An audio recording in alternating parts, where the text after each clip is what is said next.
सच बताना, इंग्लिश समझ में तो आती है, मूवीज रील सब समझ में आते हैं, पर जब बोलना पड़ता है तो ऐसा लगता है गले में ट्रैफिक जैम लग गया है, हॉर्न बज रहा है पर वर्ड्स आगे ही नहीं बढ़ रहे, है ना।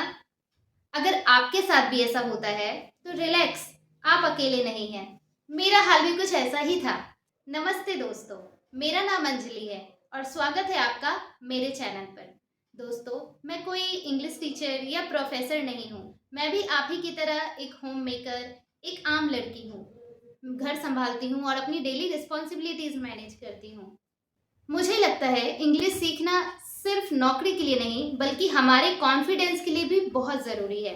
इसलिए मैंने ये चैनल शुरू किया है, सिर्फ ग्रामर रटाने के लिए नहीं बल्कि एक दोस्त बनकर आपके मन से इंग्लिश का डर निकालने के लिए। मैंने जिन तरीकों से अपनी इंग्लिश सुधारी है, मुझे जो कुछ भी आता है, मैं वो सब यहाँ आपके साथ शेयर करूँगी। तो चलिए, आज की पहली वीडियो है तो शुरुआत भी वहीं से करते हैं जहाँ सबसे ज़्यादा प्रॉब्लम होती है, सेल्फ इंट्रोडक्शन। ये इंग्लिश बोलने की सबसे पहली सीढ़ी है। आप कहीं भी जाएंगे सबसे पहले आपसे आपका परिचय ही पूछा जाएगा। अब मैं आपको बताती हूँ कि सेल्फ इंट्रोडक्शन एक्चुअली में होता क्या है।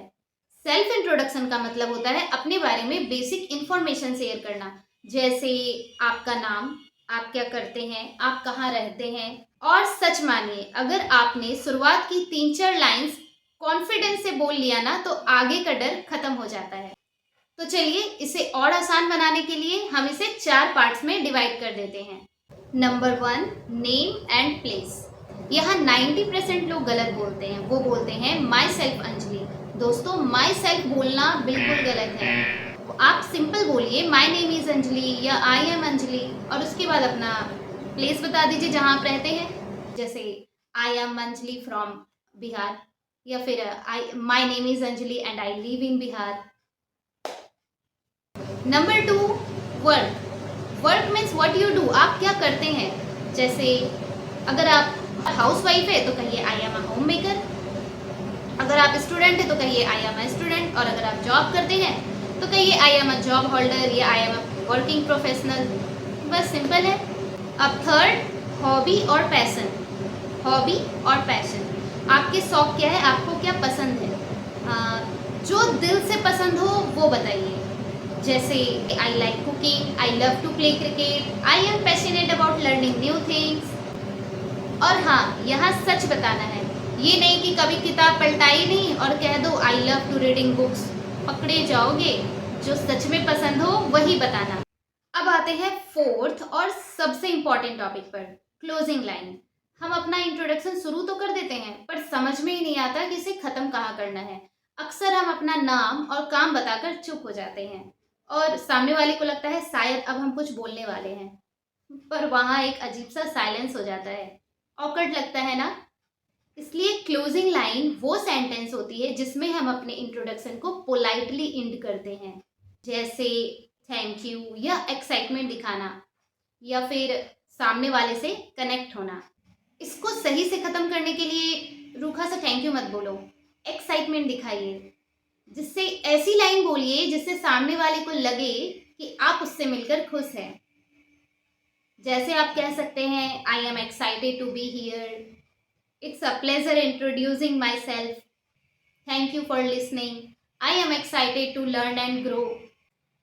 आप लास्ट में ऐसी लाइंस बोलते हैं तो आप कॉन्फिडेंट लगते हैं। चलिए, अब इन 4 स्टेप्स को जोड़कर मैं अपना इंट्रोडक्शन देती हूँ। ध्यान से सुनिएगा मैंने ये 4 स्टेप्स कैसे फॉलो किए हैं। Hello everyone, my name is Anjali, I am from Bihar, I am a content creator and a home maker, I am passionate about learning new things, that's why I have started this channel, apart from my work I am proud mother of one, I believe that learning has no age and I am excited to improve my English skill with all of you. देखा, मैंने भी वही 4 steps follow किए हैं। पहला, name and place. मैंने बोला my name is Anjali and I am from Bihar. दूसरा, वर्क। मैंने बोला I am a content creator and a home maker. तीसरा, हॉबी। मैंने अपनी हॉबी बताई आई am passionate about learning new things. और चौथा, क्लोजिंग लाइन, जिसमें मैंने अपनी एक्साइटमेंट जाहिर की। मैंने बोला I am excited to improve my English skill with all of you. देखा, इतना आसान था। उसके उसके बाद लास्ट में आप थैंक यू बोल दें। बस इतना ही बोलना है, रटने की ज़रूरत ही नहीं है। इन 4 स्टेप्स को फॉलो करके आप आराम से अपना इंट्रोडक्शन दे सकते हैं। तो दोस्तों, ये थी मेरी छोटी सी शुरुआत। अब आज का होमवर्क, कमेंट बॉक्स में इंग्लिश में अपना इंट्रोडक्शन लिखकर भेजिए। भले ही टूटी फूटी इंग्लिश हो, चलेगी। मैं सबके कमेंट्स पढ़ूंगी भी और रिप्लाई भी करूंगी। और अगर आप भी मानते हैं कि लर्निंग हैज़ नो एज, तो वीडियो को लाइक और चैनल को सब्सक्राइब जरूर करें। मिलते हैं अगली वीडियो में कुछ नया सीखने के लिए। Till then, keep learning, keep growing. Bye bye.